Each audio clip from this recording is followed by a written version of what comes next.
Muito bom, já estamos gravando, sejam todos bem-vindos à terceira aula do curso Nosso Lar. Hoje é sábado, dia 13 de março de 2021. Para que nós possamos iniciar as nossas reflexões da nossa tarde, vamos fazer a nossa prece, buscando a inspiração do poder superior, buscando a inspiração divina e a assistência dos bons espíritos que possam nos dar sabedoria, discernimento espiritual, compreensão, para que nós possamos assimilar dentro das nossas necessidades de aprendizado as informações de hoje. Então, fechando os nossos olhos, querido Mestre Jesus, te agradecemos profundamente pela oportunidade que nos concede de estarmos reunidos virtualmente mais uma vez. Te agradecemos pelo benefício de mais esta reencarnação e por nos permitir termos acesso às maravilhas da doutrina espírita. Pedimos que os benfeitores espirituais que nos acompanham nesta caminhada estejam sempre conosco, nos auxiliem a expandir as nossas mentes para assimilarmos as reflexões de hoje. Dai-nos sabedoria, discernimento espiritual e luz, Jesus, para mais esta tarde de estudos. Que assim seja. Maravilha. Queridos amigos, vamos começar as nossas reflexões de hoje, mas antes de nós entrarmos propriamente no estudo do nosso livro 50 anos depois, eu gostaria de compartilhar com vocês algumas reflexões a respeito de uma pergunta que uma aluna fez no particular para mim agora há pouco. Ela ainda não entrou na sala, mas como está sendo gravado, depois ela vai poder assistir com calma durante a semana. Ela me perguntou assim, ela tem uma pessoa querida da família dela, que está internada por conta do coronavírus e que está entubada. E ela queria saber sobre essa situação, como fica o espírito durante este processo em que está entubado e que está inconsciente, como fica a situação, se o espírito está desdobrado, está consciente, está lúcido ou se está inconsciente também. Ela perguntou se o espírito está acompanhando o sofrimento do corpo, se está tirando algum aprendizado. Pois bem, pessoal, em relação a provas e expiações, não existe uma fórmula matemática onde nós possamos dizer que para tal sofrimento o espírito passa por tal reação, porque tudo que acontece em nossa vida segue uma programação prevista na providência divina. Há uma equipe espiritual acompanhando a forma como nós assimilamos os ensinamentos diante dos sofrimentos, das tribulações que nós passamos.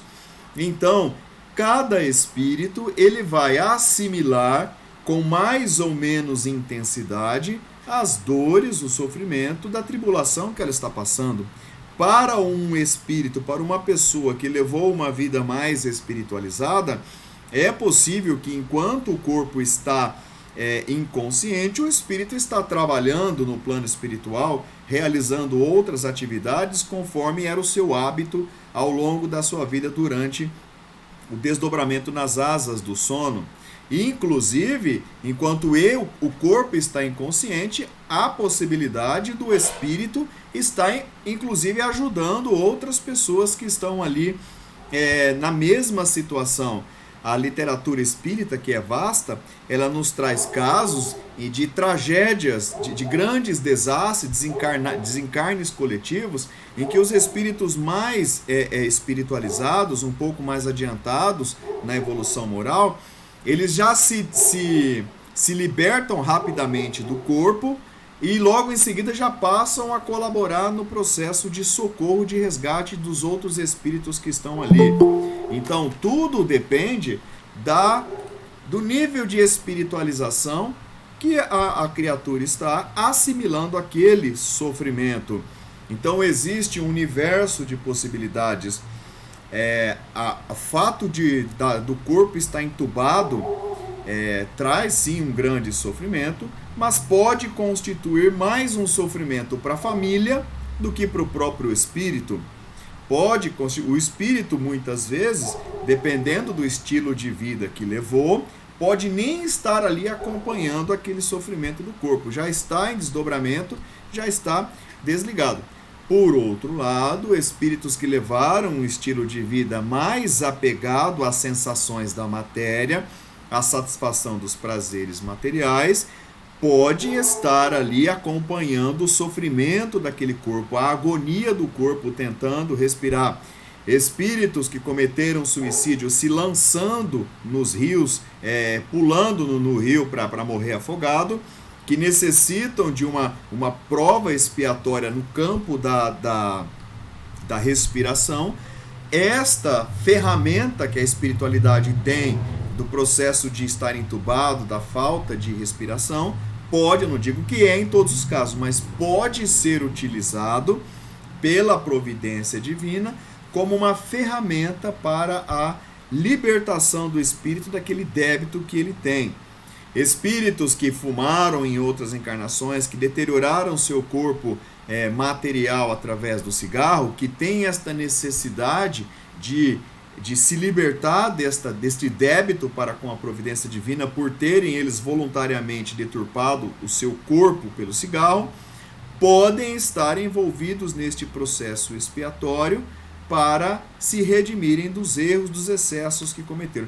Compreenderam que não existe uma fórmula matemática. Então, para cada necessidade, uma realidade em comum é assimilada de uma forma diferente. Eu falo da realidade do meu trabalho, acidentes de trânsito, onde os espíritos ficam agonizando ali por um tempo até chegar ao resgate. Muitos morrem queimados, muitos morrem por esgotamento de sangue, por estarem presos nas ferragens.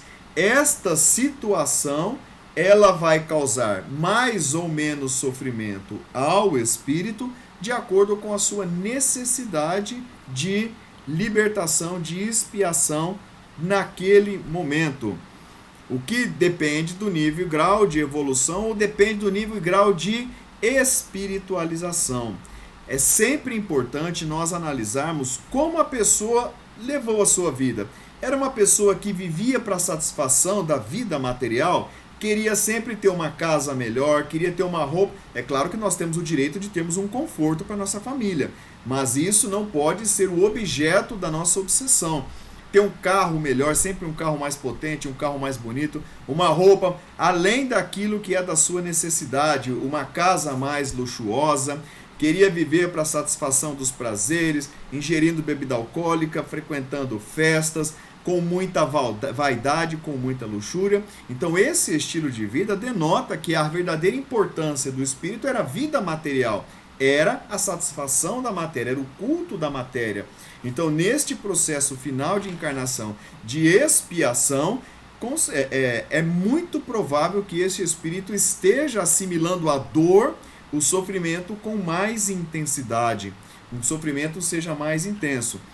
Por outro lado, aqueles que viveram de uma forma mais suave, viveram mais para viver os momentos com a família, apreciando boas amizades, apreciando o convívio com os familiares, com os amigos, cultuando a sua fé, mas não só fazendo um culto externo, indo na igreja por obrigação, mas assimilando os ensinamentos da sua igreja para a sua reforma moral, para a sua renovação moral. Então este espírito que tem este padrão de vida mais voltado para a vida espiritual, para a sua elevação, resistindo às tentações materiais, então este espírito que já viveu como se a vida espiritual fosse uma realidade, ele terá neste processo de sofrimento, da intubação, da falta de ar, tal, ele terá uma atenuação, será mais suave o seu processo de sofrimento. Compreenderam, pessoal, esta necessidade? Compreenderam, minha amiga, que possivelmente vai assistir depois esse vídeo? Se ainda surgirem mais dúvidas, coloca pra gente no grupo ou me manda no particular que a gente faz uma recapitulação.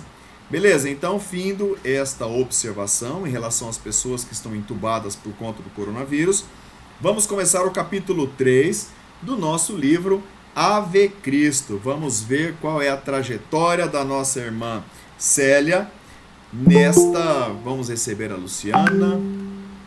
Seja Luciana, Esther, sejam bem-vindas à nossa a nossa aula. Vocês perderam o sorteio da bicicleta que a gente acabou de fazer.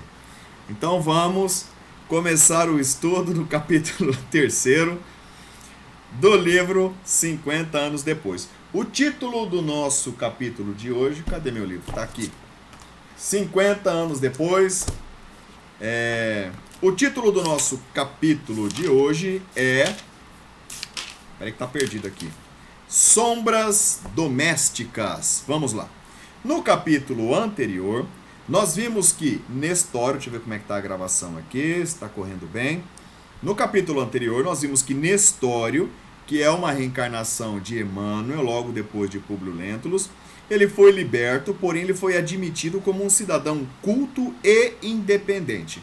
Então, já que ele foi liberto, ele não precisava ficar morando 24 horas na casa do Elvídio, né? O que ele fez? Ele alugou uma kitnet ali, que era um apartamento, um canto pequeno, devia ser uma kitnet na época. E durante 8 horas por dia ele trabalhava para Elvídio, ensinando as suas filhas. E à noite ele dava aulas gratuitas para as pessoas humildes. Nestório era cristão e Elvídio não sabia. Se soubesse, não tinha aceitado o Nestório lá. Eles reuniam-se nas catacumbas, os cristãos eles reuniam-se nas catacumbas para estudar o Evangelho, devido à grande perseguição que os adeptos de Jesus, do cristianismo, sofriam naquela época. Lembra no finalzinho dos 50 anos depois, que há 2000 anos, que Nero demandou uma grande destruição, uma grande caça aos cristãos de uma forma muito cruel? Pois é, ainda estavam sobre esta influência. Na verdade, a perseguição dos cristãos durou até mais ou menos lá pulando 300, quando o imperador Constantino viu que o movimento cristão estava aumentando muito e ele trouxe o movimento cristão para dentro do Império Romano, atribuindo títulos de nobreza do clero, criando o clero, organizando para que o Império Romano pudesse dominar aquela coisa. Daí surgiu a Igreja Romana. Então vamos lá. Acho que é 335, 350, se não me engano. É 300 e pouco lá que Constantino trouxe o cristianismo para dentro do Império Romano. Então vamos lá. Eles reuniam-se nas catacumbas para ensinar o Evangelho, devido à grande perseguição. E eles apenas se reconheciam com um vago sinal da cruz. Agora, eu não sei como era esse sinal, não sei se era o nome do Pai, se era uma cruz assim, se era uma cruz assim, não sei. O livro fala que era um sinal de cruz que eles utilizavam para se reconhecerem como cristãos, né? Que eles se identificavam fraternamente onde se encontravam. E na história ele tinha muito respeito e uma estima, um carinho muito grande por Elvídio, né? Pela família de Elvídio. O censor Fábio Cornélios, que era como se fosse um procurador, um cara de respeito ali, pai da Alba Lucínia, que era a esposa de Elvídio e mãe da Célia, ele deu uma festa. E até o imperador romano, olha que festa importante, até o imperador romano compareceu nessa festa. Ali havia muito luxo e muita pompa, que era característica das festas que os romanos promoviam naquela época. A Cláudia, lembra da Cláudia, que era a esposa do prefeito e que na adolescência ela teve um rolo com o Elvídio, teve um filho e depois abandonou o filho e o pai do Elvídio criou? Pois é, ela estava muito brava ainda, muito despeitada pelo que o Elvídio fez. Então ela queria se vingar. Lembra que ela tinha contratado a Atéria para infiltrar na casa de Alba para saber o que estava conhecendo? Pois é.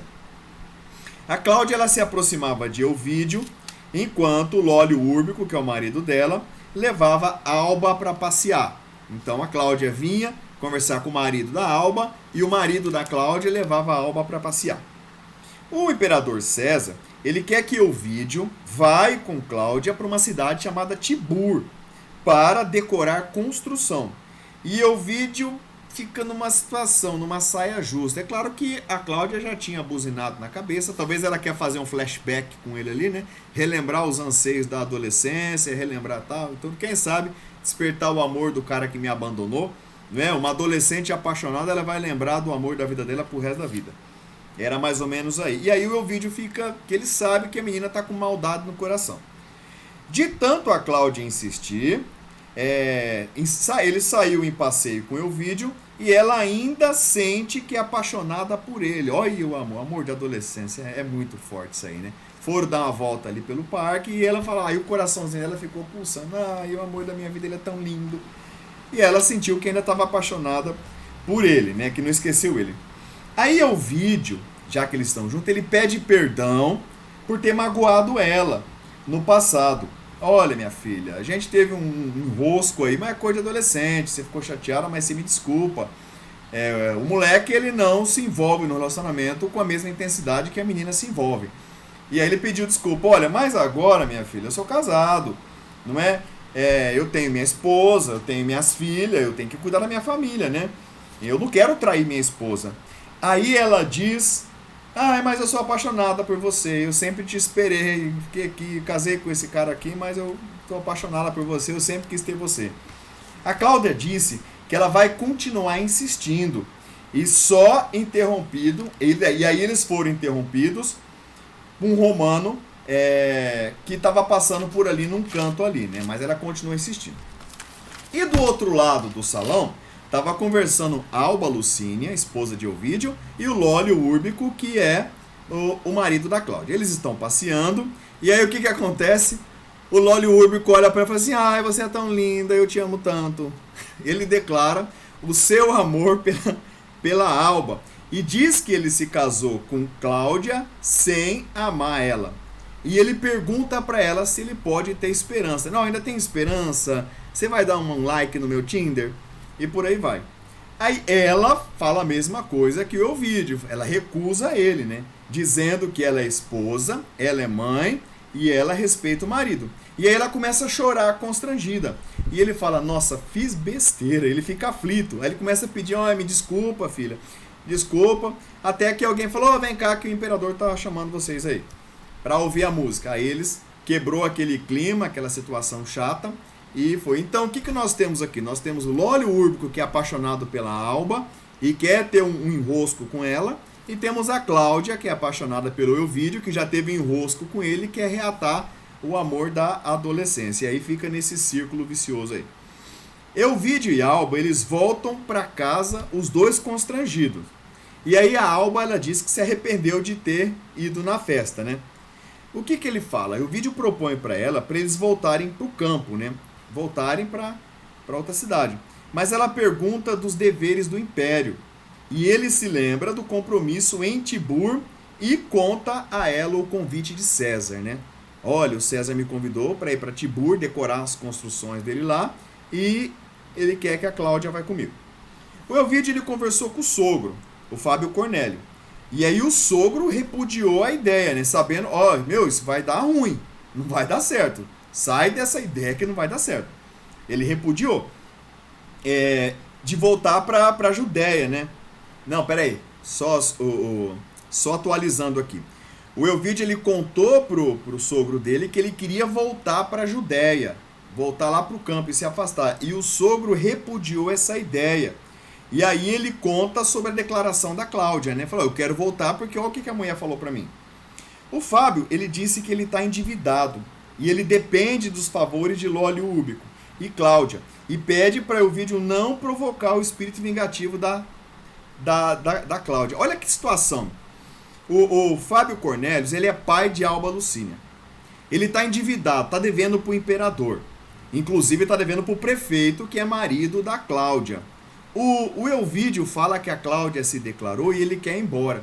Só que o Lólio fala, se esse cara for embora, eu vou ter que dar um jeito de pagar a dívida que eu tenho com o prefeito. Fala assim, vai aí cozinhando essa Cláudia no banho-maria, não contraria essa mulher não, senão ela vai querer se vingar de você, vai querer cobrar minha dívida que eu tô devendo, e é melhor você não atiçar ela, né? Então ele tentou botar um pano quente ali, tentou apaziguar a situação. A Alba, ela foi falar com a mãe dela, que chama Júlia, e ela contou as declarações do prefeito, do Lólio Úrbico. A mãe dela conta das dívidas do pai de Alba para com o Lólio, e que todos devem se sacrificar. Olha, minha filha, teu pai tá devendo pro marido dela, pro cara. Se você dá uma tesourada nele, ele vai cobrar a dívida do teu pai. Vocês estão vendo como que as pessoas se envolvem em compromissos espirituais, envolvem os seus familiares em compromissos espirituais por conta de interesses financeiros, o Fábio Cornélios e a esposa dele estão endividados por conta do luxo que eles queriam ostentar e não tinham condições de manter. Devem para o prefeito. E eles estão usando o genro e a filha para tentar conquistar ali, quem sabe, um perdão da dívida, alguma coisa ali. Isso acontecia há 2000 anos. Será que ainda acontece hoje em dia? Pior que hoje em dia ainda acontece, infelizmente, né? Ela também falou, a mãe de Alba falou, que a festa elevou ainda mais as dívidas, porque ele deu uma festa, gastou dinheiro da onde não tinha para agradar o imperador, e agora, vamos receber a dona Heloísa aqui, e agora ele tem que se virar para pagar as despesas da festa, né? Deve ter sido uma festa suntuosa, se até o imperador foi lá na festa, né? E agora eles têm que pagar. A Alba desiste de voltar para a Judéia e fala para a mãe que vai ficar e pede ajuda. O Elvídio resolve ir com Cláudia para Tibur e passa a admirar o talento artístico dela. Olha, convivendo com o inimigo. Ela tinha um talento de decoração, de botar umas flores aqui, de botar umas cortinas ali, e bota uns negócios aqui e lá e tal. E o Elvídio falou, nossa, não é que essa mulher é talentosa mesmo, né? Começa a admirar. Mas ainda não cede aos caprichos dela, às tentações, à sedução lá dela. O Lólio, que é o marido da Cláudia, ele passa a visitar mais ainda a casa de Cláudia, constrangendo a mulher cada vez mais. Olha que dicotomia. Enquanto o marido dela está começando a olhar com um olhar diferente para Cláudia, a esposa dele está mais constrangida ainda pelo assédio que o cara estava fazendo na casa dela. O Elvídio, ele vinha para casa a cada 15 dias, né? E aí passou, nesse vucu-vucu, passou 2 meses, e aí a Alba vai conversar com o amigo Túlio. Túlio conta do romance, aí o Túlio abre o jogo para ela, né? Olha só, fofoqueiro. Ele conta do romance de Elvídio e Cláudia na mocidade. E também contou do filho que a Cláudia teve, o Silano, que foi abandonado e foi adotado pelo sogro da Alba, o Quinéio Lúcio. O que ela fez? Ela falou assim, meu Deus do céu, ela ficou muito, muito, muito magoada, muito chateada com essa revelação. E aí o Túlio fala, vem cá, vou te consolar. Aí a Alba quer falar com a sua mãe, mas o Túlio diz que ela só será contra e diz que houve as pregações de um cristão chamado Policarpo, e vai orar para ela. Olha aí, aproveita a oportunidade para jogar o cristianismo como doutrina consoladora para a Alba, né? Fala assim, olha, tem um Policarpo, um cristão aqui que está pregando sobre o Cristo, eu vou ouvir as pregações e eu vou rezar por você. Aí a Alba ficou assim sensibilizada, né? Túlio convida a Alba para uma reunião nas catacumbas e ela diz que vai pensar. A Téria está escondida, fofoqueira, e ouve toda essa conversa.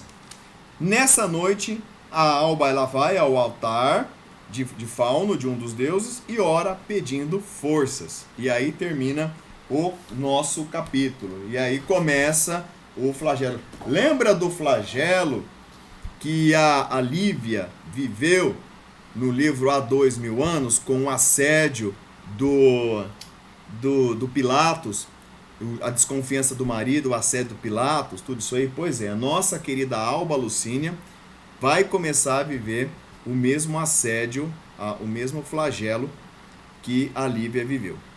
Sempre, nós estamos vendo aqui pessoas que arrumam endividamentos espirituais por conta da satisfação dos prazeres materiais. O dinheiro, o poder, o sexo, são todas essas imperfeições morais que levam as pessoas a contrair essas dívidas.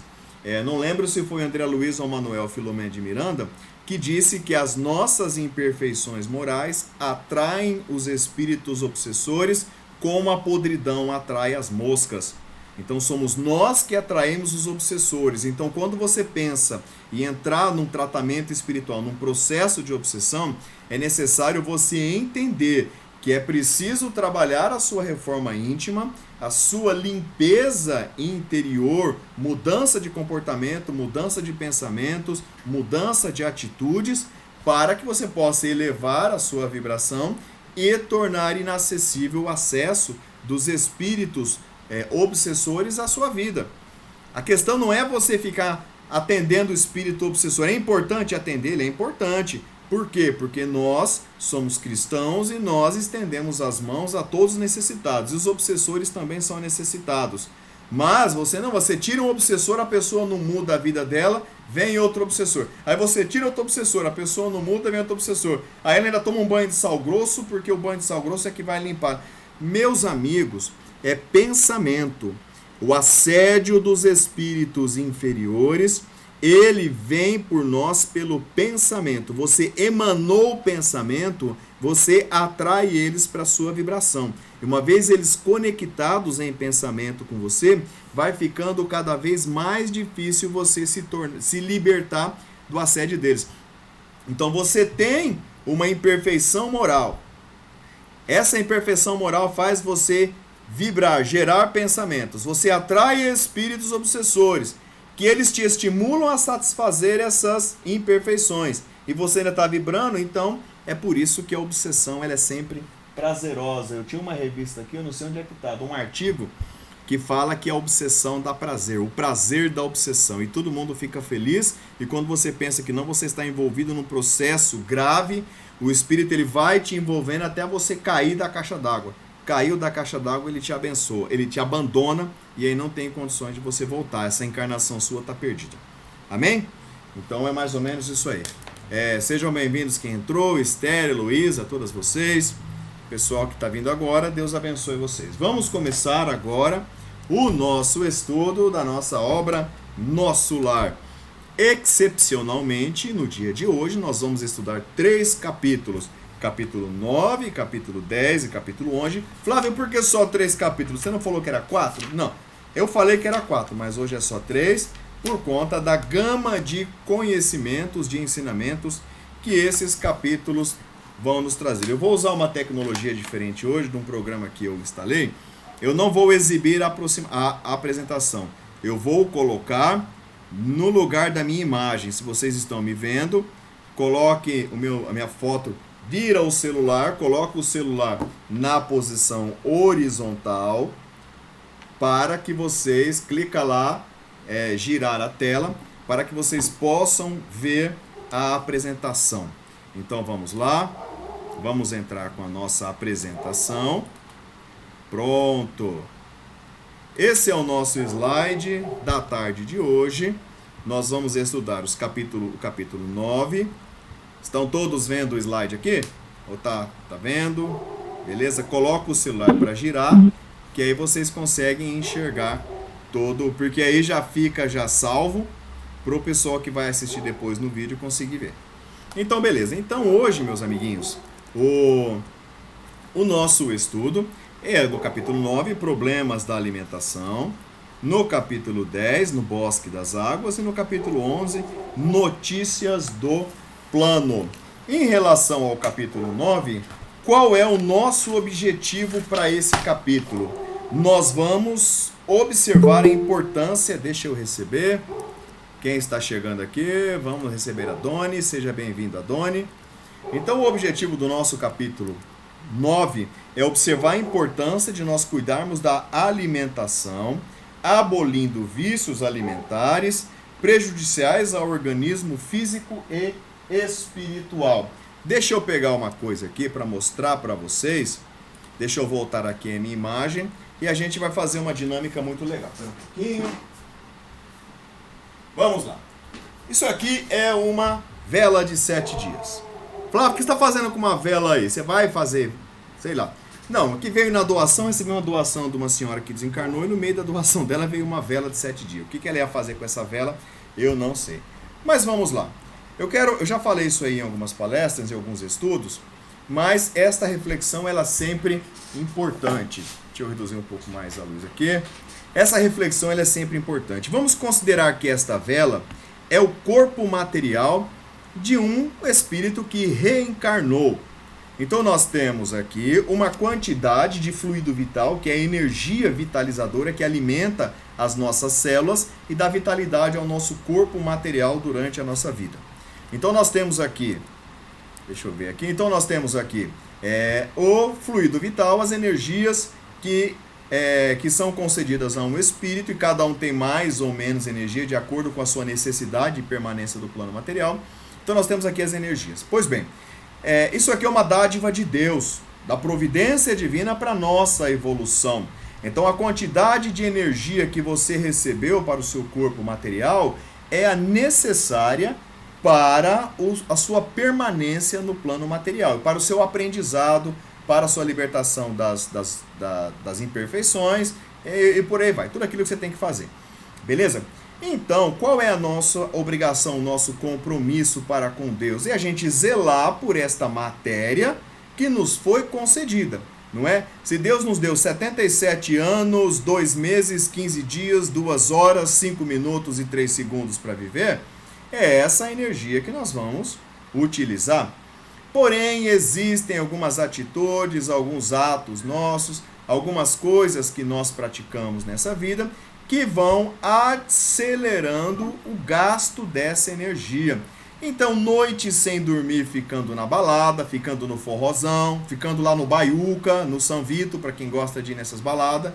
Pessoal de fora, o Baiuca e o São Vito são baladas bem frequentadas aqui na nossa região, né? Ô Giba, você vai no Baiuca, né, Giba? Que eu sei que você vai, né? Não vai, não. Então, irmãos que passam noite sem dormir na balada, ingerindo bebida alcoólica, vão acelerando o gasto desta energia vital. Pessoas que ingerem muita comida industrializada, muito embutido, que sabe-se já que faz mal para o nosso organismo, que ingere bebida alcoólica, que bebe todo sexta, sábado, domingo e às vezes na segunda, que bebe final de semana inteiro, que come comida muito apimentada direto.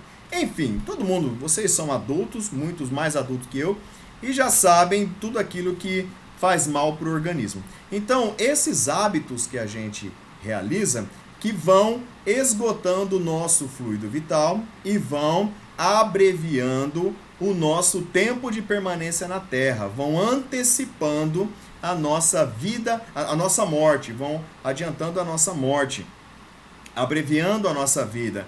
Então, essa satisfação dos excessos, esses excessos que nós cometemos na nossa vida, que vai abreviando, tudo isso é contabilizado na nossa cota de débitos. Porque nós tínhamos uma programação para cumprir aqui, e pelos nossos excessos a gente antecipa o nosso desencarne, a nossa morte, deveremos prestar contas, porque o que nós mostramos para Deus? Que nós não soubemos cuidar do corpo que nos foi emprestado.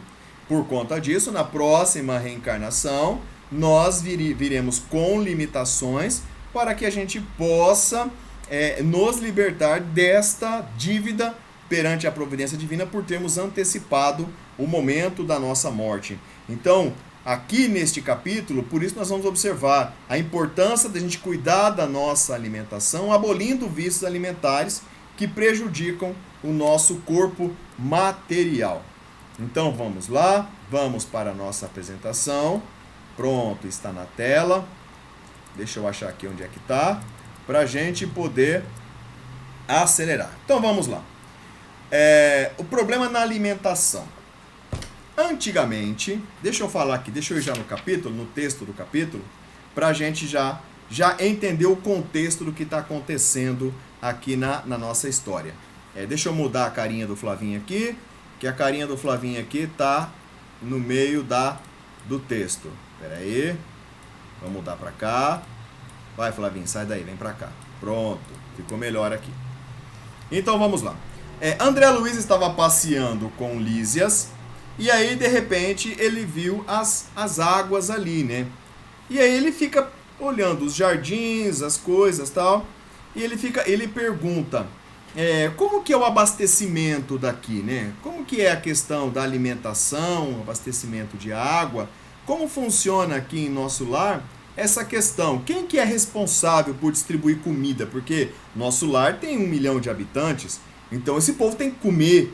Então onde que é o Ceasa daqui, onde que é o mercado, onde que é o Porecatu daqui, pra gente poder ir lá buscar comida, né? Cesta básica, quem distribui cesta básica aqui? É isso que ele pergunta pra Lísia, né?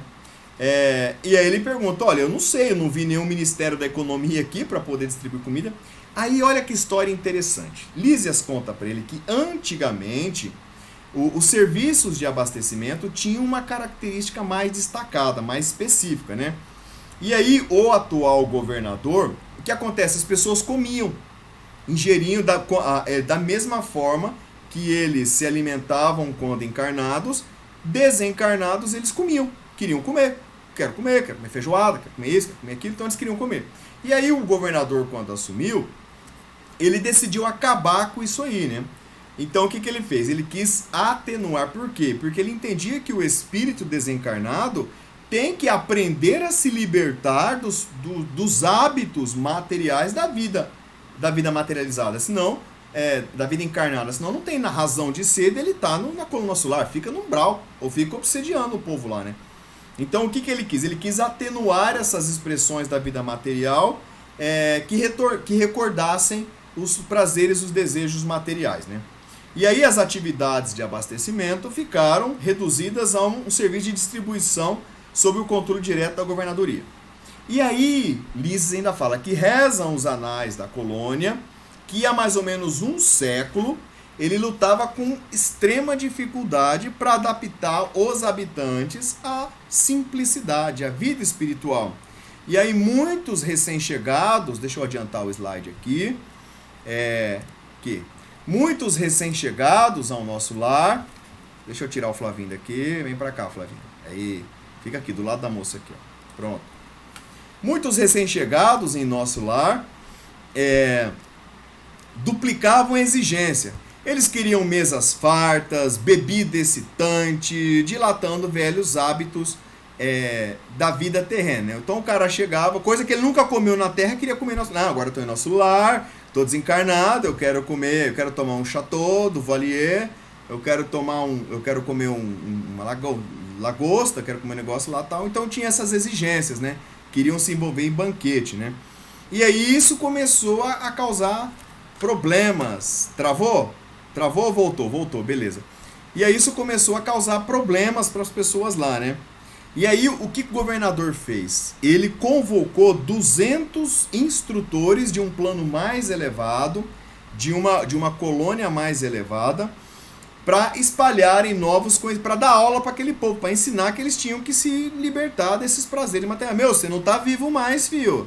Se liga, que você não tem mais corpo material para você precisar ficar comendo, se empanturrando de comida, nem tomar o seu Chateau do Valier, nem tomar o seu vinho, o seu whisky, tomar o seu corote, sei lá.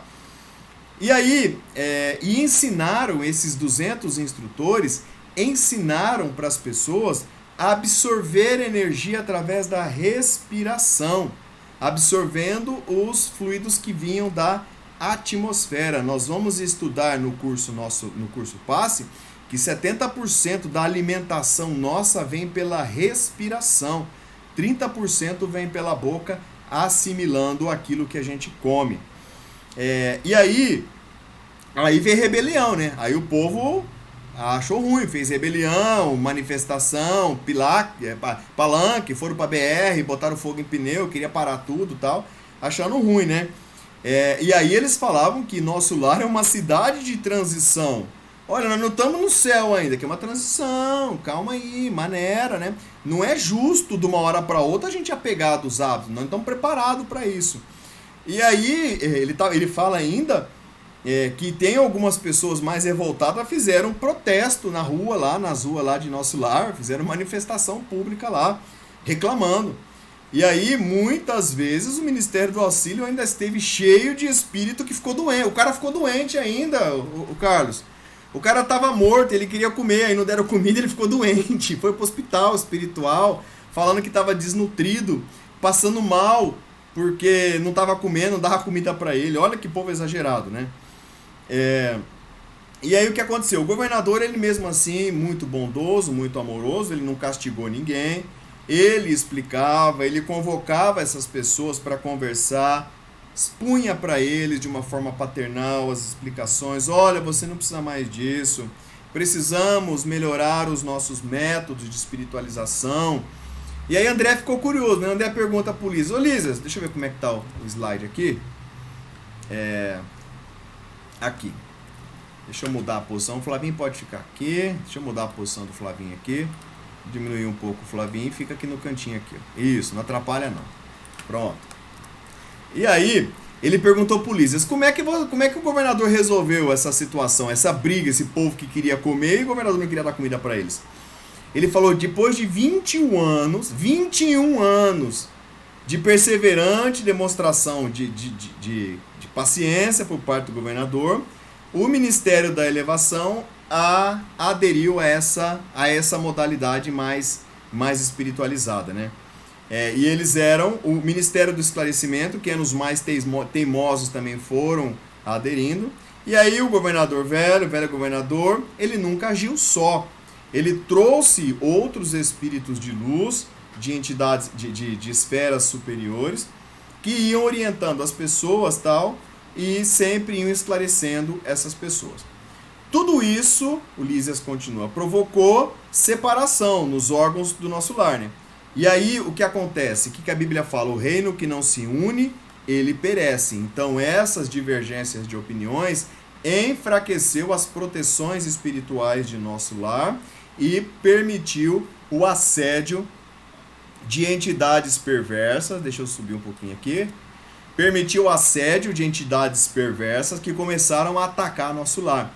E pela primeira vez, o governador teve que acionar os canhões energéticos de proteção para defender nosso lar. Ele não chegou a precisar usar, mas a teimosia, essa flexibilização fez com que os espíritos perversos se aproximaram das fronteiras do nosso lar. E, inclusive, Lísias fala ainda que teve tráfico de comida dentro de nosso lar.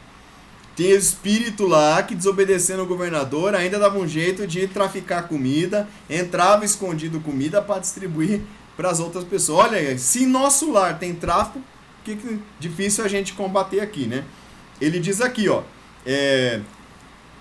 tudo isso provocou enormes cisões nos órgãos coletivos de nosso lar, dando ensejo a perigoso assalto das multidões obscuras do umbral que tentaram invadir a cidade, aproveitando brechas nos serviços de regeneração em que grande número de colaboradores entretia certo intercâmbio clandestino em virtude dos vícios da alimentação. Então entrava um frango assado aqui, entrava um pudim ali e tal, e aí as pessoas iam satisfazendo os seus desejos, né? E aí o que o governador fez? O negócio tá bagunçado, ele determinou que ativassem os calabouços do Ministério de Regeneração. Mandou todo mundo pra cadeia. Mandou os traficantes pra cadeia. Pra isolamento desses caras, né? E aí ele advertiu o Ministério do Esclarecimento, que era o mais revoltado, né? E ele teve que suportar com paciência mais de 30 anos. Ele proibiu temporariamente o auxílio às trevas. Ó, ninguém mais vai descer pro umbral para buscar ninguém, porque vocês vão buscar sofredor, em vez de buscar sofredor, vocês trazem comida para cá. Então ninguém mais sai de nós, ninguém entra e ninguém sai. E aí pela primeira vez na sua administração ele mandou ligar as baterias elétricas das muralhas da cidade. Por mais de 6 meses, aí o que ele fez? Ele estava sendo mais pacífico, então ele cortou totalmente, não tem mais comida de nada, vocês vão aprender na marra. E aí, por mais de 6 meses, o serviço de alimentação em nosso lar, vamos receber a Edna. Seja bem-vinda, Edna. Por mais de 6 meses, o serviço de alimentação em nosso lar foi reduzido à inalação dos princípios vitais da atmosfera, por meio da respiração. Quer comer? Então você vai respirar para comer. É isso aí. E água misturada a elementos solares, elétricos e magnéticos, né? A colônia ficou então sabendo o que vem a ser a indignação do espírito manso e justo. Deixa eu melhorar aqui para vocês verem o slide. A colônia então ficou sabendo o que vem a ser a indignação do espírito manso e justo. Desde então, só existe maior suprimento de substâncias alimentícias que lembram a terra nos ministérios de regeneração e do auxílio. E aqui eu vou aumentar aqui um trecho do Livro dos Espíritos de Allan Kardec, aqui, bem aqui no cantinho. Ó. Kardec pergunta: será racional a abstenção de certos alimentos prescrita a diversos povos? Os espíritos respondem: permitido é ao homem alimentar-se de tudo o que lhe não prejudique a saúde. Repetindo, pergunta 722 do Livro dos Espíritos. Será racional a abstenção de certos alimentos prescrita a diversos povos? Permitido é ao homem alimentar-se de tudo o que lhe não prejudique a saúde. Aí pronto, o que você deve estar pensando em perguntar para mim? Flávio, em relação à carne, Kardec está falando que é permitido você se alimentar de tudo aquilo que não prejudique a sua saúde. Quem nos traz orientações a respeito da carne é Emmanuel, que nos diz para a gente se abster da alimentação de vísceras, de cadáveres, de irmãos infelizes, de irmãos inferiores a nós. Por quê? O abate, o sacrifício de irmãos nossos, porque os animais são espíritos encarnados, espíritos ainda num processo de evolução, não chegaram à humanização ainda. O sacrifício de animais para a alimentação do ser humano ainda é um resquício da nossa animalidade. Então, se nós queremos progredir na nossa evolução espiritual, a primeira coisa a fazer é nos abstermos de sacrificar irmãozinhos inferiores para satisfazer as nossas necessidades materiais. Particularmente, eu ainda não atingi este nível de evolução espiritual. Eu estou priorizando ainda a minha evolução moral, porque tem muita coisa mais importante que eu preciso mudar na minha vida do que simplesmente parar de comer carne. Seria uma hipocrisia a pessoa não comer carne por compaixão aos irmãozinhos inferiores, mas faz fofoca, mas é apegada à vaidade, mas é uma pessoa arrogante, é apegada a tantas coisas materiais, ingere substância alcoólica. Então, primeiramente, eu Flávio, não estou falando para vocês fazer o que eu estou fazendo, mas eu, Flávio, vou trabalhar, estou lutando para trabalhar as minhas tendências inferiores para que naturalmente o meu coração venha despertar a compaixão pelos animaizinhos e não sacrificá-los para a minha alimentação. Isso é um processo longo, a natureza... A questão, meus amigos, é nós estabelecermos metas mais curtas para a nossa evolução. Muitas vezes o espírita ele se frustra com o processo de reforma íntima porque em um curto espaço de tempo ele estabelece metas pesadas. Eu quero parar de fazer isso. Em um ano eu vou parar de fazer isso. E aí quando não consegue, chega no final do ano não consegue, ele se frustra e aí desanima. Então calma. Vamos no dia a dia. Os narcóticos anônimos, eles usam a metodologia do só por hoje. Então, só por hoje eu não vou falar mal de ninguém. Só por hoje eu não vou ver pornografia no celular. Só por hoje eu tenho 15 sapatos. Ao invés de eu comprar um sapato a mais, eu vou pegar esse dinheiro e eu vou sair com a minha família pra gente curtir um momento juntos. Eu vou comprar uma cesta básica para uma família necessitada. Só por hoje eu não vou ingerir bebida alcoólica. São coisas pequenas que aí dia após dia a gente vai conquistando. Por quê? Hermance Dufault, que era uma médium que ajudou muito Kardec na codificação, ela escreveu um livro que chama-se Reforma Íntima Sem Martírio. O próprio nome do livro já conta toda uma história. Porque a nossa busca da evolução não pode ser uma prisão moral. Se você, para você poder buscar a sua evolução, tiver que se enclausurar moralmente, você não está evoluindo, você está se aprisionando. A gente não pode se assemelhar à situação de irmãos de outras religiões mais fundamentalistas, mais rigorosas, que impõem uma prisão moral e o indivíduo acaba ficando infeliz por dentro. Eu não estou fazendo as coisas que eu fazia, mas eu estou aprisionado moralmente. Ele se torna uma pessoa amarga. Então tem que ser de dentro para fora, naturalmente. Tem que ser a nossa libertação das nossas tendências inferiores. É uma coisa natural, é uma coisa tranquila, dia após dia. Primeiro nós vamos vigiando os nossos pensamentos. Se surge um pensamento voltado para as tendências inferiores, já muda o pensamento, pensa em outra coisa, pensa na alegria, pensa em alguma música que você gosta, para não deixar esse pensamento se transformar numa energia e não envolver todo o seu corpo material, todo o seu corpo perispiritual. Beleza? Então, vamos lá, vamos ver aqui os comentários, ver o que o pessoal está falando. Minha filha parou de comer carne e vai fazer 1 ano. Tem uma policial que trabalha comigo que ela é vegana, não usa nada de origem animal. E eu falo, meu Deus, como é que pode, né, velho? Mas ela é feliz. E isso foi, ela falou, Flávio, foi pra mim um processo natural. Primeiro eu fui parando de comer carne, depois eu fui parando de usar leite, usar ovo e não sei o que lá, e até que ficou naturalmente pra ela. E a Camila falou, isso é verdade, porque hoje é um trabalho de formiguinha. E o Carlos falou, fiquei 1 ano sem comer carne, decidi a partir de hoje que não como carne por compaixão com os animais. Eu vou dar uma sugestão para vocês, viu? Se você tá querendo um motivo para parar de comer carne, assista o documentário A Carne é Fraca. Digita no YouTube lá. Um documentário acho que de uns 25 minutos. A Carne é Fraca. Se você tá precisando desse gatilho para parar de comer carne, assista lá, que aí sim você vai ter certeza que você não quer mais comer carne. Eu assisti e fiquei 1 mês sem fazer churrasco em casa. Depois a gente foi esquecendo e eu voltei a comer carne. Então vamos lá. Não deu certo, problema de cálcio nos ossos, comia só soja, fiz tudo errado. É claro que você tem que complementar a sua dieta com uma reposição de proteínas, não é? Você não vai parar simplesmente de comer carne e viver de folha que você vai ter problemas de proteínas, de carência de proteínas. Né? Tem que ser feito a base de um acompanhamento, eu ia falar pedagógico, mas um acompanhamento nutricional, para você não passar mal. Beleza? Então vamos seguir aqui. Agora nós vamos no capítulo 10, em relação ao capítulo 9, em relação à alimentação. Se surgirem dúvidas, vamos postando aí e a gente vai trabalhando essas informações ao longo da nossa aula. Vamos para o capítulo 10. E qual é a nossa necessidade de aprendizado? Vamos identificar o papel que cabe à respiração como fator complementar. Acho que isso aqui a gente já falou no... Deixa eu ver aqui.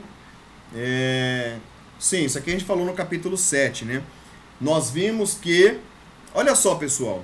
O irmão Áureo, no livro Universo e Vida, ele nos diz que diariamente milhões e milhões de partículas de energia caem sobre a Terra. Milhões e milhões de partículas de energia caem sobre a Terra, emanadas pelas consciências espirituais superiores. No momento em que você executa uma meditação, no momento em que você eleva o seu pensamento, eleva o seu espírito através da prece, você está absorvendo essas partículas de energia que estão caindo sobre nós. Por isso que é muito importante, antes e depois da prece, você elevar o seu padrão mental. Oi Adriana, seja bem-vinda à nossa aula. Faça um exercício de meditação para que você comece a elevar o seu espírito, absorvendo essas partículas de energia, partículas de luz que caem sobre nós. Isso vai ajudar. Muitas vezes um problema que você está passando, esse exercício de meditação, essas partículas de energia que são absorvidas através da respiração, exercitem a respiração durante a prece, durante esta meditação. Inspira, segura e respira. Mentalize essas partículas de luz entrando no seu organismo pela meditação. Muitas vezes, essas energias elas vão nos dar as inspirações, a força, a coragem, nos ajudar a vencermos as dificuldades do dia a dia. Carlos, eu acredito que o prana, eu já só ouvi o nome, não conheço a fundo, mas acredito que o prana seja realmente essas partículas de energias que estão imersas no universo, deve estar associada ao fluido cósmico universal, em que as pessoas adquirem um nível de maturidade espiritual para absorver isso aí. Se elas conseguem só viver disso, é um índice de evolução deles, né? Eu não consigo, eu acredito que você também não. Se eu for viver só de respiração, eu vou morrer de fome, né? Porque eu como e como muito, né? Tem uma despesa danada com comida. Então ainda não atingi esse nível de evolução, mas tem pessoas que comem pouquinho e complementam, porque na verdade, o que nós estamos falando aqui é uma alimentação para o espírito. Não adianta o corpo estar bem fisicamente se a sua alma não está bem, se a sua alma está deficiente de boas energias, está deficiente de paz. Então o exercício da meditação, da oração, da respiração educada vai nos ajudar a alimentar o nosso espírito. Mente sã, corpo são, não é? Você pode ter uma vida extremamente saudável, mas se você não está em paz, não consegue um equilíbrio espiritual, você não vai conseguir ter qualidade de vida. Então essas energias que a gente absorve pela respiração é o que vai nos ajudar a ter uma qualidade de vida melhor. Mesmo pode estar caindo o mundo na Terra, que você ainda consegue ter a paz, consegue ter o equilíbrio mental para poder sobreviver e encontrar as soluções necessárias para tudo isso aí. Beleza? Vamos seguindo. Vamos para o capítulo 10, no Bosque das Águas. Deixa eu mudar aqui a nossa... vou botar o Flavinho aqui do lado aqui. Capítulo 7. Deixa eu voltar aqui. Item 6. Deixa eu mudar a apresentação aqui. Pronto. Bosque das Águas. Aqui, vou botar o Flavinho aqui do lado. Aqui, vou mudar aqui, botar aqui que incomoda menos. Beleza, deixa eu aumentar aqui para vocês visualizarem no slide a representação de um aeróbus. Esse aqui é um trecho do filme, se não me engano. A representação do aeróbus. Que aí o que acontece? André ele queria saber um pouco mais sobre a água no plano espiritual, sobre a alimentação, né?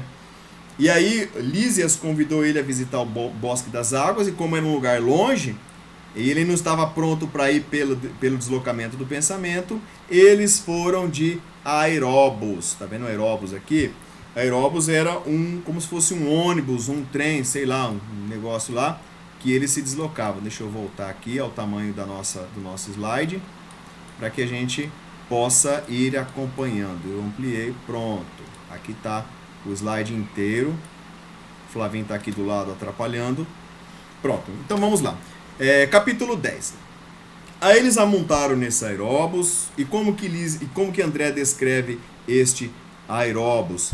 Ele era um grande carro, suspenso do solo a uma altura de 5 metros, mais ou menos, e cheio de gente, cheio de passageiro.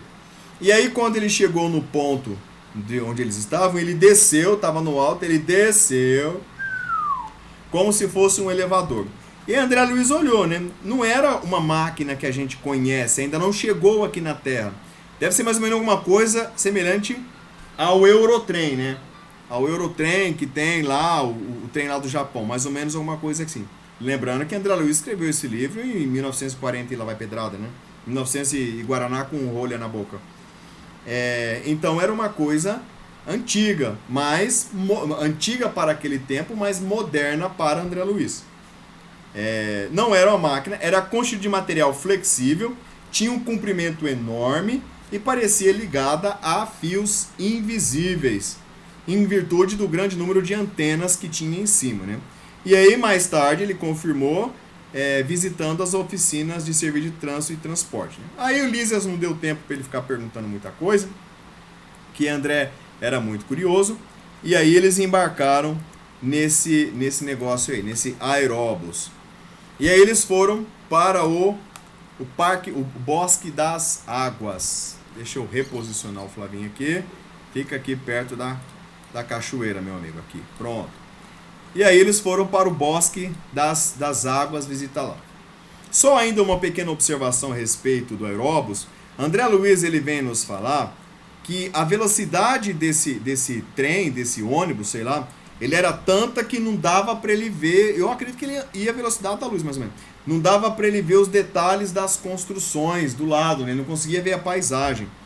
E era tão longe que eles levaram 40 minutos, então era muito longe. Daí vocês veem a dimensão do espaço que nosso lar ocupa no plano espiritual, né? E aí ele falou que tinha parada de 3 em 3 minutos para o povo desembarcar. E aí chegou num certo ponto, depois de 40 minutos, Lísia pediu para ele descer, todo sorridente. E aí André Luiz ficou deslumbrado, ele nunca viu um negócio tão bonito na vida dele. Era uma das mais belas regiões de nosso lar. E aí o Lísias falou, tudo lá era prodígio de cores e luzes, entre imagens bordadas de grama, toda esmaltada de flores azuis, deslizava um rio de grandes proporções. A corrente rolava tranquila, mas era muito cristalina, que parece um matiz celeste, né? E aqui no nosso slide. Aí o Lísias fala para ele, olha, temos aqui uma das mais belas regiões de nosso lar. Trata-se de um dos locais prediletos para excursão dos amantes, que aqui vem tecer as mais lindas promessas de amor e fidelidade para as experiências na terra.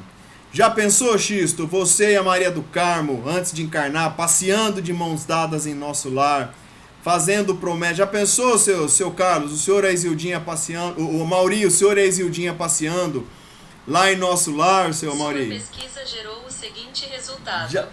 Pera aí, minha filha, não perguntei nada pra você.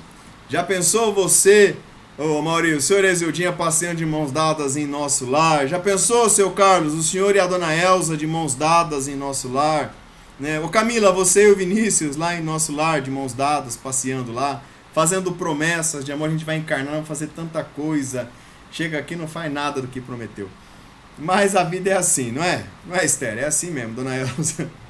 Então ele falou que os espíritos que planejavam reencarnações em conjunto iam lá, muitas vezes eles sabendo que a reencarnação será difícil, eles vão lá e fazem juras de amor, promessas, programações, que é uma coisa linda.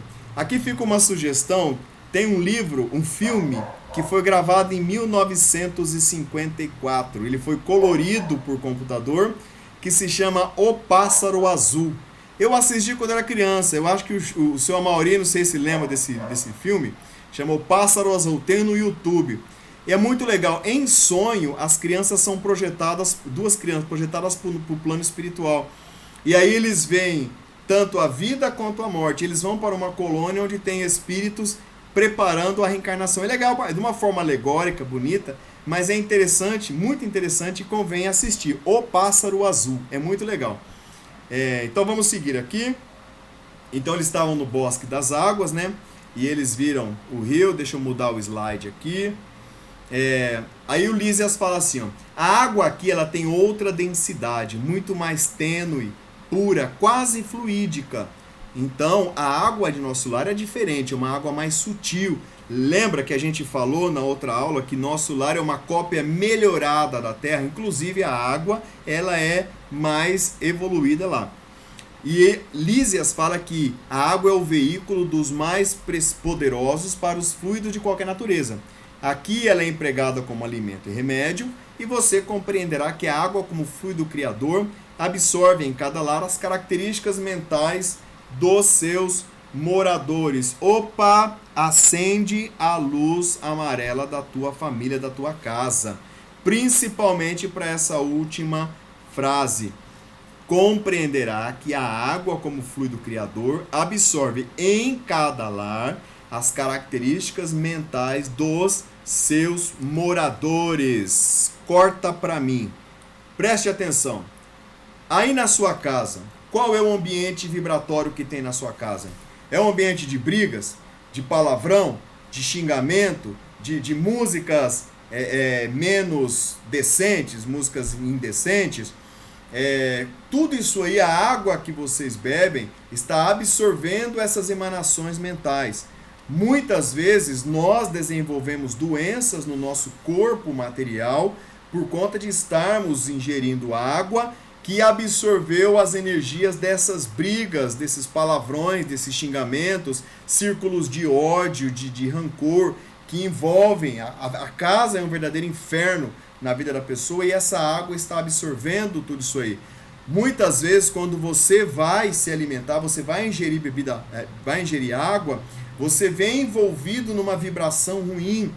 Você tá com um copo d'água na mão, falando mal de alguém, descarregando aquela energia de ódio por alguém. Tudo isso está impregnando aquele copo d'água que você vai levar para o seu organismo. E isso vai desencadear doenças no corpo material. O Kardec nos diz que a grande maioria das doenças, dos problemas que nós temos, não são reencarnatórios. São frutos das nossas próprias escolhas, das nossas próprias atitudes aqui. Então, às vezes você desenvolve uma gastrite, uma doença renal, uma doença hepática, que não estava programada no seu plano reencarnatório, mas que foi agravada por essa vibração que você coloca, que você traz para dentro de si, essas toxinas que você bota em circulação e que são potencializadas pela água que você ingere, que você bebe. Em relação à água fluidificada, essa mesmo, Elza, Shirley, ela morreu há pouco tempo atrás, né? Ela era criança quando ela filmou, quando ela fez O Pássaro Azul. É muito legal, vale a pena assistir.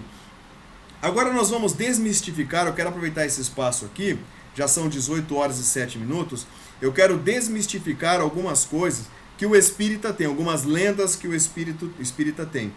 Primeiramente, a água fluidificada, ela é um importante veículo para trazer o remédio espiritual para o nosso organismo. Os espíritos, nós mesmos podemos magnetizar a água. Então você vai, seu filho está com dor de cabeça, está agitado, faz uma prece, impõe as mãos sobre a água. No culto do evangelho lá que a gente faz aqui em casa, na hora, no final, todos nós impomos, a gente fala para as crianças, vamos rezar a água agora, né? A gente impõe as mãos sobre as águas para fluidificar aquelas águas. E aí potencializa. Ai, Flávio, mas os espíritos não podem ali colocar o remédio ali enquanto está fazendo prece? Podem, mas se você fortalecer aquele remédio com a doação de energia vital que você põe pela fluidificação das águas, você facilita o trabalho deles. Eles podem fazer pelo nosso mérito. Lembra? Nós vamos ver no final do livro Nosso Lar uma situação dessa. Mas nós podemos contribuir com a espiritualidade, impondo as mãos sobre as águas e trazendo os fluidos energéticos que são importantes para nós. Mito! A água que você coloca para fluidificar não precisa estar tampada. Questão 71 do Livro dos Espíritos, Kardec nos diz que não existe obstáculo físico que se oponha aos fluidos, os fluidos espirituais.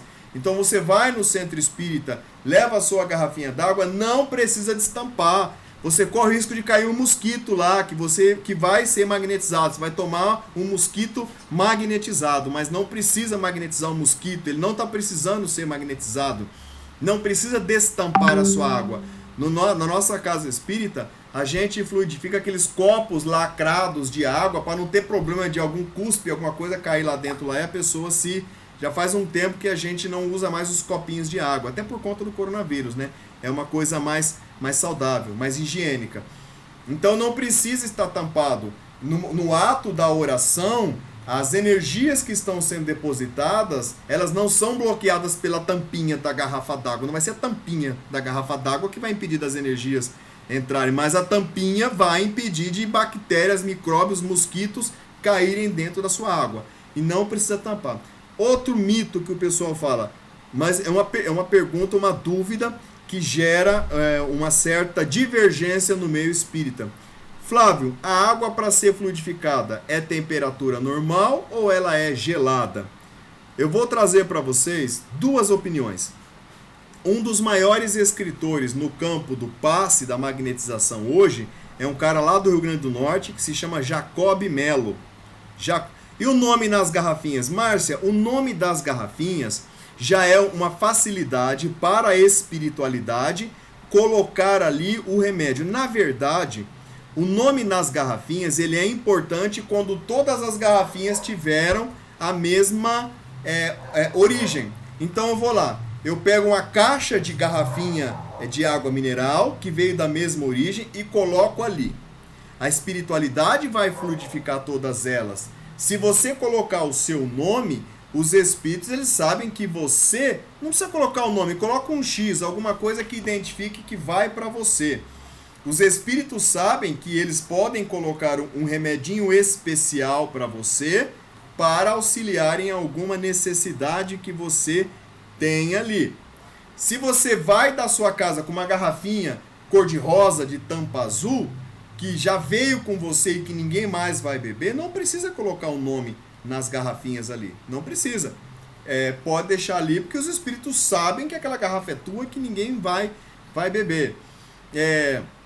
Eu frequentava um grupo mediúnico que nós tínhamos as canecas. Quando você era admitido no grupo mediúnico, você ganhava uma caneca com o seu nome, né? E aquela caneca ficava na mesa cheia de água. No momento final, a gente impunha as mãos e aí cada um bebia a água correspondente à sua caneca.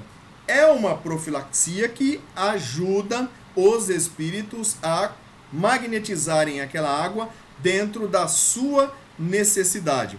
Então, o nome ou um X ou qualquer coisa, uma marca que vai evidenciar que aquela garrafinha é sua e que só você vai consumir. Outra pergunta, Flávio, e se outra pessoa beber uma água que está na minha garrafinha? Botei meu nome. A energia que estava ali vai fazer mal para ela? Obviamente que não. Obviamente que não, ela não vai passar mal, não vão colocar alguma coisa. Os espíritos bons não colocariam algo na água que faria mal para outra pessoa. Vai fazer bem para ela, mas para você seria mais eficiente, seria mais, ajudaria mais você na necessidade que você tem. Se outra pessoa beber, não vai acontecer nada. Água gelada. Jacob Melo, isso é a opinião dele, não é a opinião minha. Eu, particularmente, eu digo que os fluidos são espirituais. Os fluidos espirituais que não se opõem à barreira, eles fluidificam a água tanto morna, tanto temperatura normal, quanto temperatura mais baixa, quanto gelada. Aqui a gente pega a água direto no bebedouro, aqui a gente não bebe água da torneira, que a água é muito ruim, a gente pega a água do bebedouro e bota para fazer o evangelho e fluidifica. Eu não vou ficar esperando a água esquentar para eu poder fluidificar. E nunca tivemos problema. Jacob Melo fala que com o resfriamento da água, as suas moléculas se tornam mais próximas e isso faz com que os espaços onde os fluidos são colocados se reduzem. Então, a eficiência da água em ser um veículo para a transmissão de fluidos energéticos reduz quando a água está gelada. Essa é a opinião dele, de Jacob Melo. Estou passando para vocês a título de conhecimento. Se você ficar com a pulga atrás da orelha e não quiser mais fluidificar água gelada e se sentir mais confiante fluidificando água em temperatura ambiente, vai da sua fé, vai da sua concepção. Estou passando as duas opiniões. Agora, o que é consenso, que tem fundamento em Allan Kardec, é que não precisa destampar a garrafinha para você fluidificar a água. Pode deixar sua garrafinha tampada lá para não entrar mosquito e você não comer um mosquito fluidificado. Beleza? Vamos avançar para o capítulo 11. Vamos lá. Só uma coisa que é muito importante aqui ainda no capítulo 10, lá no finalzinho, deixa eu colocar a apresentação aqui, põe na tela, vamos ao nosso slide, aqui. Importância da água para o equilíbrio físico-espiritual. Só essa informação é importante. Lísias disse que a água no mundo, meu amigo, não somente carrega os resíduos do corpo, mas também as expressões da vida mental. Então a água ela é um veículo das nossas vibrações mentais. Assim como na prece você coloca boas vibrações naquela água, no momento de ódio e de mágoa você coloca más vibrações e isso vai te prejudicar sim. Lisa ainda fala, água como fluido. Deixa eu mudar aqui a posição do Flavinho aqui. Vem cá, Flavinho, fica aqui, ó. Isso, não atrapalha não. Lísias disse, a água será nociva nas mãos perversas, útil nas mãos generosas, e quando em movimento, sua corrente não só espalha bênçãos de vida, mas constitui igualmente um veículo da providência divina, absorvendo amarguras, ódios e ansiedades dos homens, levando-lhes a casa material e purificando-lhes a atmosfera íntima. Olha que maravilha, belíssimo ensinamento. Aqui no finalzinho do capítulo nós vamos relembrar, deixa eu ver aqui, nós vamos relembrar uma coisa que nós falamos no começo deste capítulo. Lísias fala, lembra, abre aspas, compreenderá então que a água como fluido criador absorve em cada lar as características mentais de seus moradores. Não esqueçam disso, que isso é muito importante. A água no mundo, deixa eu ver quem é que a gente vai receber aqui. Dona Fátima, seja bem-vinda, Fátima, vamos lá. A água no mundo, meu amigo, não somente carrega os resíduos do corpo, mas também as expressões da nossa vida mental. Olha que maravilha, olha que importante ensinamento, olha que coisa maravilhosa que a gente está aprendendo com o André Luiz no estudo do livro Nosso Lar. Beleza, vamos para o capítulo 11, Notícias do Plano. E aí, continuando a conversa, André Luiz diz, desejaria, meu generoso companheiro, me dar observações diferentes nos diversos bairros da colônia, mas obrigações, então ele queria perguntar mais, mas não dava, né? E aí o Lísias fala para ele que ele vai ter oportunidade de conhecer outras áreas de Nosso Lar, outros departamentos de Nosso Lar. O André Luiz acelerado, como sempre. E aqui nós vamos falar nesse capítulo sobre outras colônias espirituais, não é? Vamos lá. André Luiz diz: Lísias, meu amigo, poderá informar-me se todas as colônias espirituais, imagina quantas milhares de colônias não existem, são iguais a essa? Os mesmos processos, as mesmas características? Lísias responde: de modo algum. Se nas esferas materiais cada região e cada estabelecimento tem traços individuais, peculiares, imagina a multiplicidade das condições em nossos planos. Aqui em nosso lar, Lísias está falando, aqui em nosso lar, igual é na Terra, as criaturas se identificam pelas fontes comuns de origem e pela grandeza dos fins que devem atingir. Mas importa considerar que cada colônia, como cada entidade, permanece em degraus diferentes na grande ascensão. Olha que interessante. Então, pessoal, das milhares de colônias, cada uma tem uma necessidade educativa. Assim como numa escola, cada sala de aula oferece para os alunos um tipo de aprendizado diferente, cada mundo material oferece para os espíritos naquela fase de evolução o aprendizado, e cada colônia espiritual é formatada, é criada para abrigar espíritos naquela faixa vibratória. Naquele vídeo que eu postei para vocês ontem à noite, falando da cidade das trevas, cidade do sexo, no livro Sexo e Obsessão do Manuel Filomeno, aquela cidade das trevas, digamos, uma colônia, um ponto de parada no umbral, nas trevas, que abriga espíritos apegados ainda às perversões sexuais, não é? E aí André Luiz pergunta, partiu daqui, deixa eu ver aqui a apresentação, aqui, deixa eu me reposicionar aqui no slide, deixa eu ver aqui, eu vou ficar aqui no cantinho aqui, pronto, para não atrapalhar. Partiu daqui a formação de ministérios, essa ideia, e aí Lísias fala assim, os missionários da criação de nosso lar visitaram o serviço de Alvorada Nova, então eles foram no intercâmbio para uma outra colônia mais antiga chamada Alvorada Nova, para conhecer como é que as coisas funcionavam lá, para eles poderem implantar lá em nosso lar, né? E aí Lísias fala, a instituição é eminentemente rigorosa no que concerne a ordem e a hierarquia. Nenhuma condição de destaque é concedida aqui a título de favor. Então, o governador, os ministros, eles não conquistaram esses títulos de favor porque são mais bonitos ou porque o governador gosta mais de um e outro. É pela sua condição de devotamento ao trabalho, pela sua condição evolutiva e moral que eles chegam lá, que eles chegam nesses títulos, né? Somente 4 entidades conseguiram ingressar com responsabilidade no curso de 10 anos no Ministério da União Divina. Olha só, durante esses 10 anos, só 4 espíritos entraram no Ministério da União Divina. Em geral, todos nós, Lísias falando, decorridos longo estágio de serviço e aprendizado, voltamos a reencarnar para aperfeiçoamento nessas atividades da reencarnação. E aí, Lísias ainda continua, né? Quando os recém-chegados das zonas inferiores do umbral se revelam aptos a receber a cooperação fraterna, demoram no Ministério do Auxílio. Quando, porém, se mostram refratados, são encaminhados para o Ministério da Regeneração. Então, os espíritos... Corta para mim aqui. Corta para mim. Espera aí. Os espíritos... Olha que informação importante. Aqueles mais teimosos, que quando são resgatados vão para o nosso lar, fica mais tempo...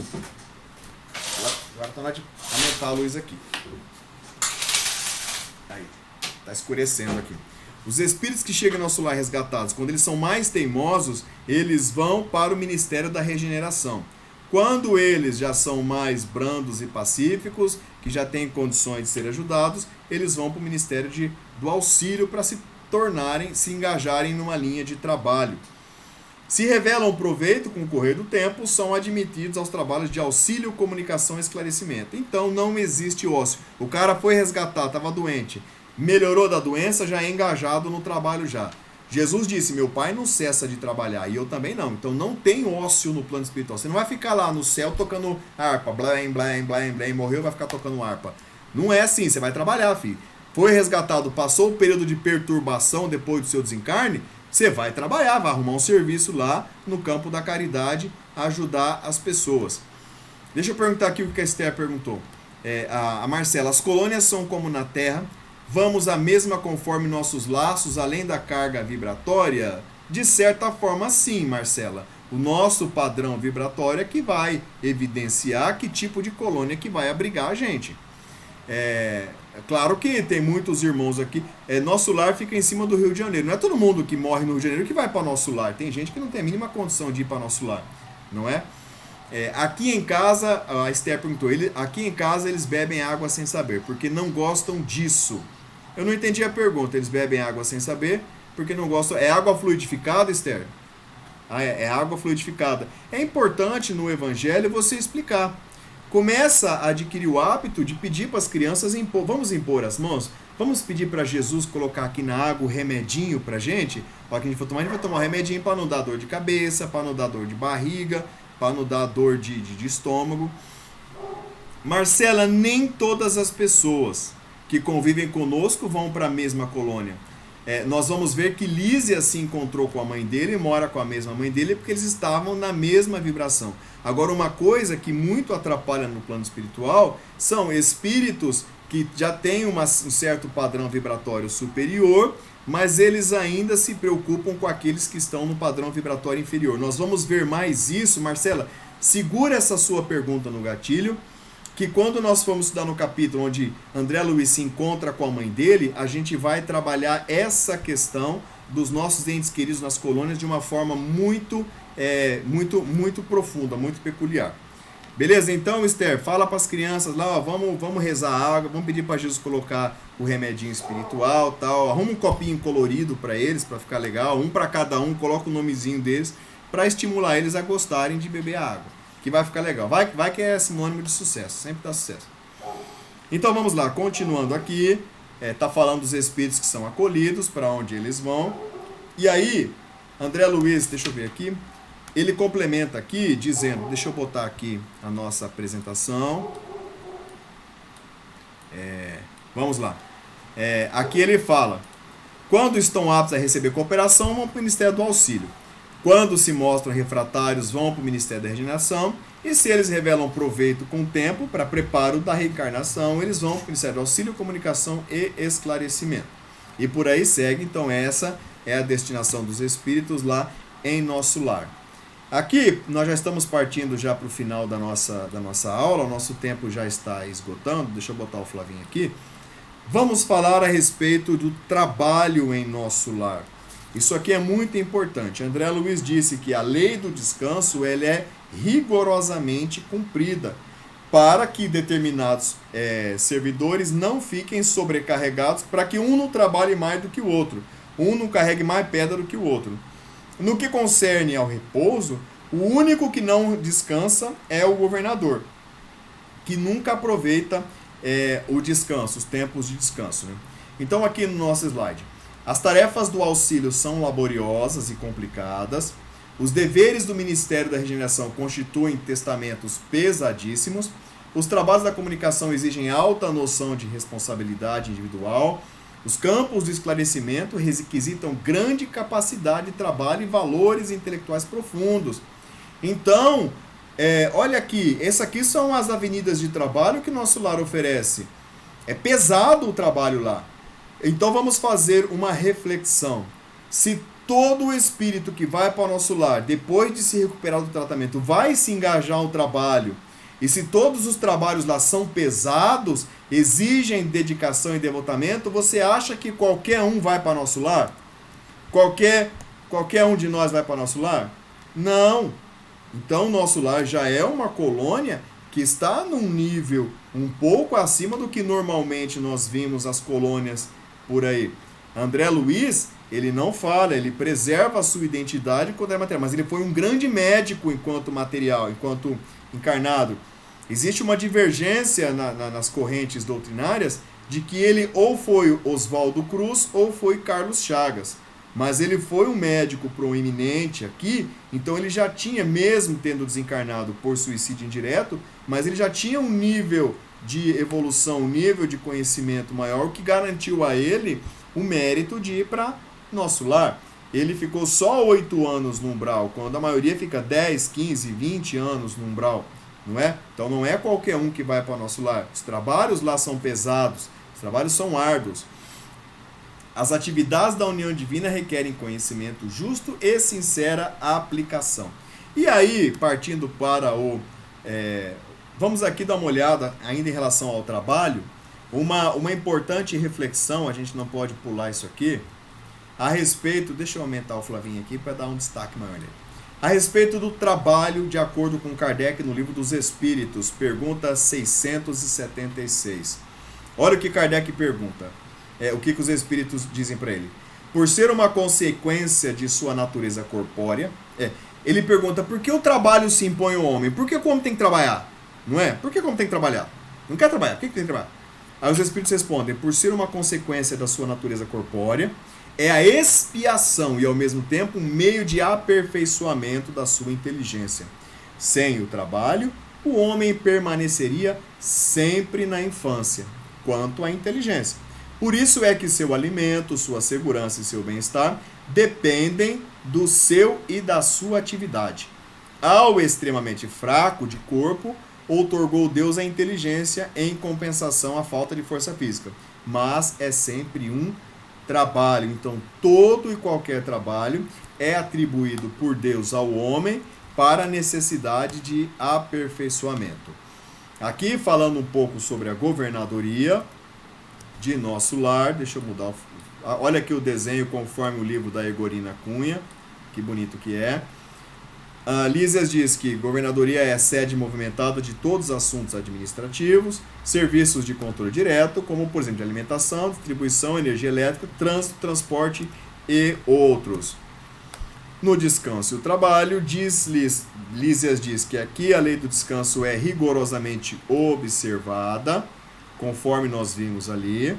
E, finalizando, nós vamos falar sobre a importância da música.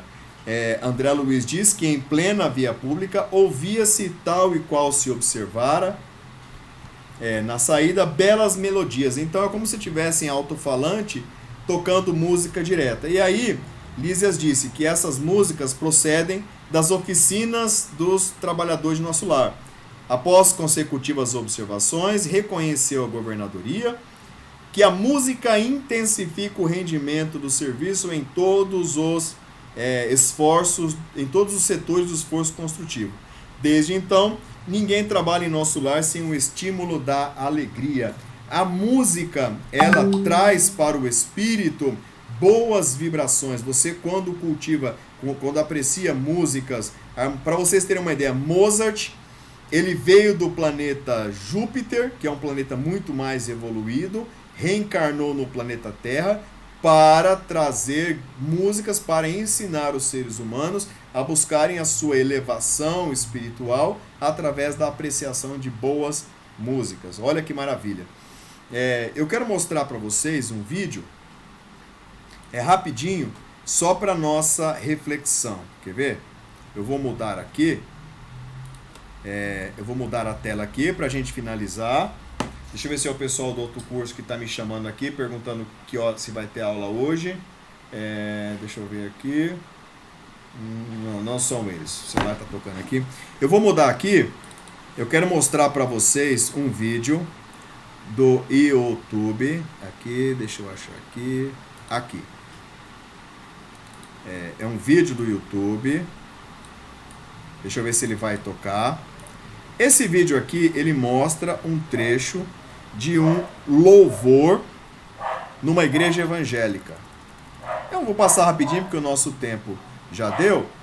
Eu vou botar aqui na tela e eu quero mostrar para vocês. Vamos lá. Preste atenção. Olha, eu vou exibir uns 30 segundos. Eu quero que você olhe com atenção a fisionomia das pessoas que estão acompanhando este louvor. Declare, me guarda em teus braços, meu descanso, em teus braços, em teus braços,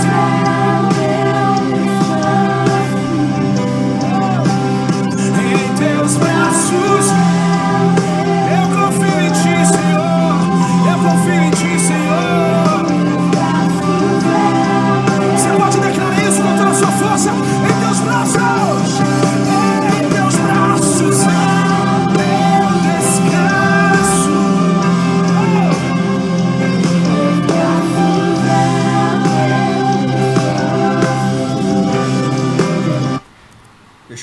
tela aqui. Então, neste vídeo, nessas breves cenas, deixa eu ver se já voltou aqui. Já voltou, né? Já voltou para mim? Já voltou para mim. Então, nessas cenas aqui, nós podemos observar a elevação espiritual, o momento de elevação espiritual a que as pessoas são conduzidas no ambiente de música. A música é utilizada pelo movimento neoprotestante e principalmente pelo movimento carismático da Igreja Católica como uma ferramenta para auxiliar as pessoas a buscarem uma elevação mental a fim de entrarem em conexão com a espiritualidade. Então a música, lá em Nosso Lar, André Luiz vem nos mostrar que a música facilita o equilíbrio mental, facilita a elevação, e aqui no plano material, a música ela é sempre utilizada como ferramenta para auxiliar. Tem um ditado que diz que quem canta reza duas vezes, né? Então, sempre, por isso que é importante, sempre que nós pudermos, coloca um som ambiente com uma música suave, uma música instrumental, uma música que te ajuda. Se você tem um tempinho a mais antes de dormir, ouça uma música que te ajuda a elevar, tal, para você fazer as suas reflexões, para você fazer as suas preces, para poder se conectar com o sagrado, se conectar com o divino com mais facilidade. Amém, pessoal? Era o que nós tínhamos para hoje. Com isso, nós vamos finalizando a nossa aula de hoje, fazendo a nossa prece. Deixa eu dar uma olhada aqui. Não temos mais perguntas. A não ser a pergunta da Marcela, que ficou no gatilho para a nossa aula quando falamos da mãe de André Luiz. Então, com isso, a gente vai finalizando. Se surgirem mais dúvidas, coloquem no nosso grupo que a gente vai trabalhando ao longo da semana. Beleza? É isso aí. Fátima, você entrou depois. A resposta à sua pergunta está no começo da nossa aula.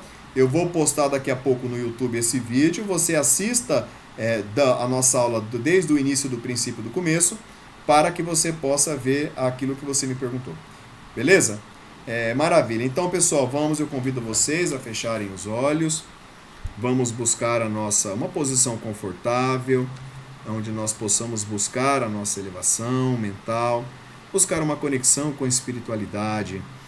Respira profundamente, vamos asserenando a nossa agitação, asserenando os nossos pensamentos.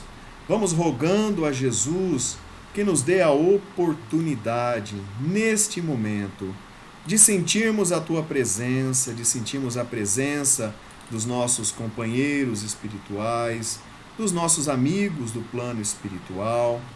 Que Jesus, em sua infinita misericórdia, nos auxilie nas nossas dificuldades, nas nossas fraquezas. Que Jesus nos dê a oportunidade de que nós possamos extrair os melhores ensinamentos possíveis das situações do dia a dia, das situações de tristeza, de sofrimento, de dor, que acima de tudo o nosso espírito possa se fortalecer. Querido Mestre Jesus, obrigado pela oportunidade de mais esta encarnação. Obrigado por aceitar a nossa candidatura ao trabalho divino espiritual na seara trazida por Kardec. Permita, Jesus, que os ensinamentos da doutrina espírita possam ser empenhados em nossas vidas, nos estimulando a fazermos a nossa reforma íntima, a nossa mudança de padrão vibratório, a buscarmos dia após dia nos tornarmos criaturas melhores. Que os bons espíritos presentes nesse momento nos conduzam, nos protejam, nos iluminem na difícil caminhada do dia a dia. Ajuda-nos, Senhor Jesus, a buscarmos sermos melhores do que nós mesmos fomos no passado, a vencermos as nossas próprias imperfeições. Obrigado, Jesus, por mais esta aula. Que assim seja. É isso aí, pessoal. Agora eu peço que vocês abram o microfone. Deixa eu colocar vocês na tela. Abram o microfone e dá aquela boa noite bem calorosa e aquele beijo no coração. Boa noite, pessoal. Boa noite, Boa noite, pessoal. Bom fim de semana. Até a próxima, se Deus quiser. Bom final de semana. Amém. Beijo no coração de todos vocês. Muito obrigado pela companhia. Até a próxima. Boa noite. Boa noite. Obrigado.